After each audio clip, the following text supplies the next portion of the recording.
This is a few examples of the deterioration of the stone and why we have to replace it. This stone here is, we've had to take this out due to fixing in new pieces here. This piece fits in up here, as you see there. I'm not going to hold it for too long. There you go. And just behind me is some of the new stone we've put in. We've kept this in here because it's structurally sound and it hasn't deteriorated as much as some of the old stuff has. And but here was a complete mess, so we've had to replace the whole lot. Well, this stone's been up here about 200 to 300 years, but it's been affected and deteriorated through to acid rain and general weathering. This is actually just tracery arcading, not actually a window. It's these mullions here go all the way down to the roof at the bottom and are holding up the parapet above you.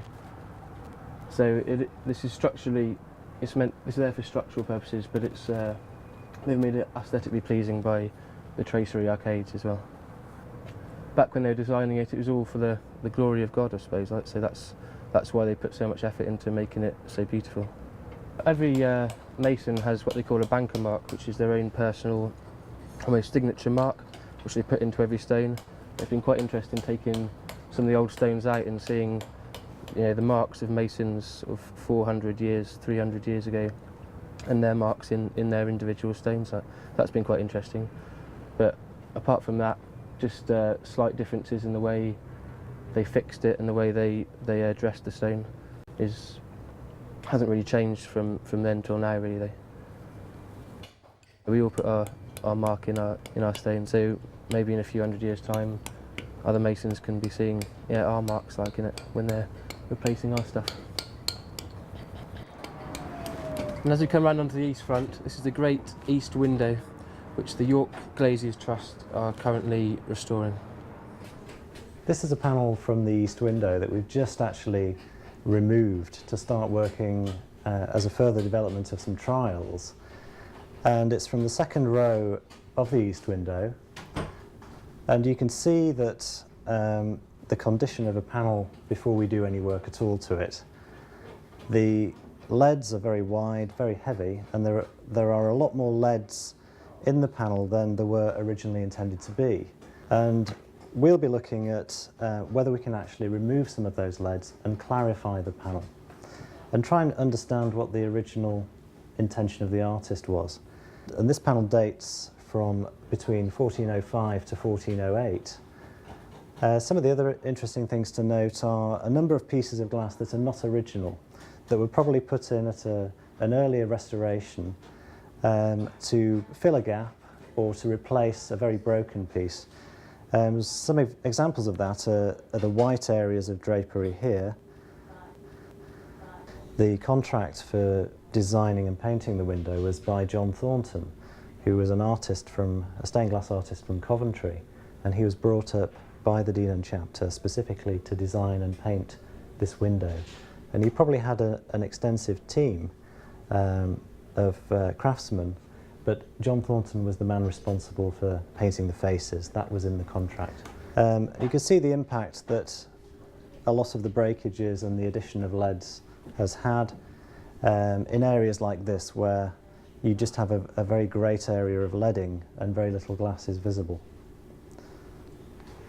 Once we've photographed and analysed and documented the panels in this condition, we then make a decision to remove the old leading away, which is leading that dates to after the Second World War, when the panels were re-leaded entirely. And once we've carried that procedure out, you can see all the pieces of glass in one assemblage, and we have a panel over here where it's possible to see that. So once we've looked at the panel and documented it, we take a rubbing of the lead work before we take the lead work away. This panel, we've actually taken the lead work away, and this is from the centre of the east window, and it's a very important panel in the scheme. You can see all the pieces have been dismantled, laid onto a rubbing, and they're now ready to work on. The panel depicts St. John in the corner kneeling before God. And God has a sword in his mouth, and there are 7 candlesticks and 7 stars, which represent the 7 churches.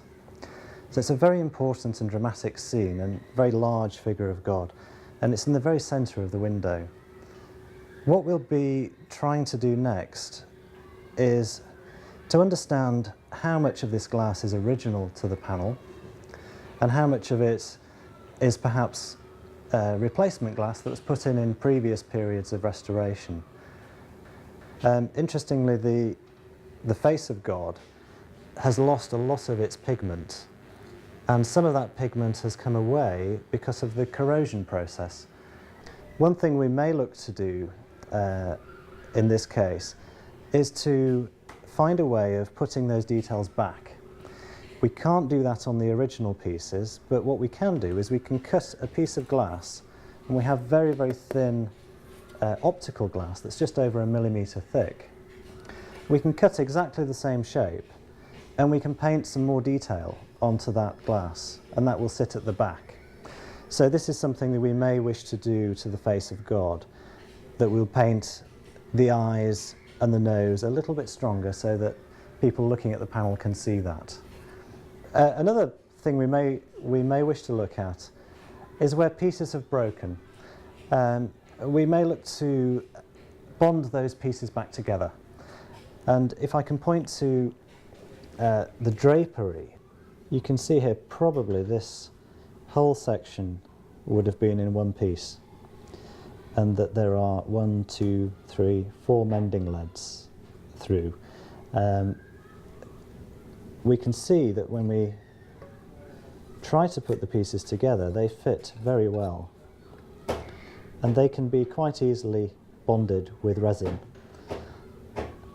and that will make them very strong and put them back into one section again.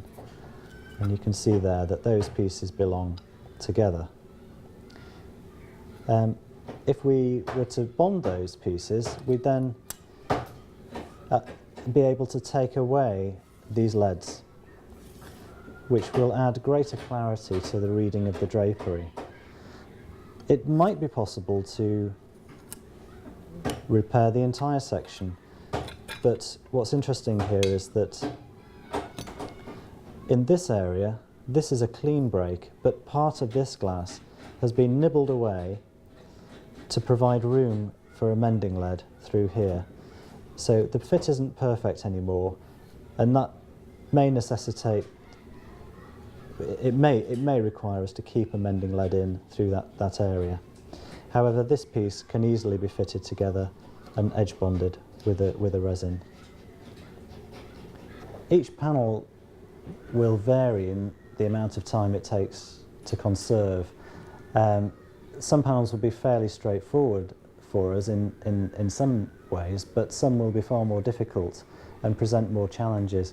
However, each panel has so many processes to go through that they will take upwards of 500 hours for each panel. Dunya is carrying out cleaning of the glass, and you can see that she's using a lens to get a closer view of the glass, and she's removing the very hard cement around the edge of each piece. Once the conservation is complete, the pieces can be re-leaded. Ian Tomlinson is currently reglazing a panel from the chapter house vestibule, which is a very old panel, just over 700 years old. And you can see that he's at the beginning stages of that process, just starting to assemble all the pieces in their lead framework, and they will subsequently be soldered on both sides, and the panel will then be secure again.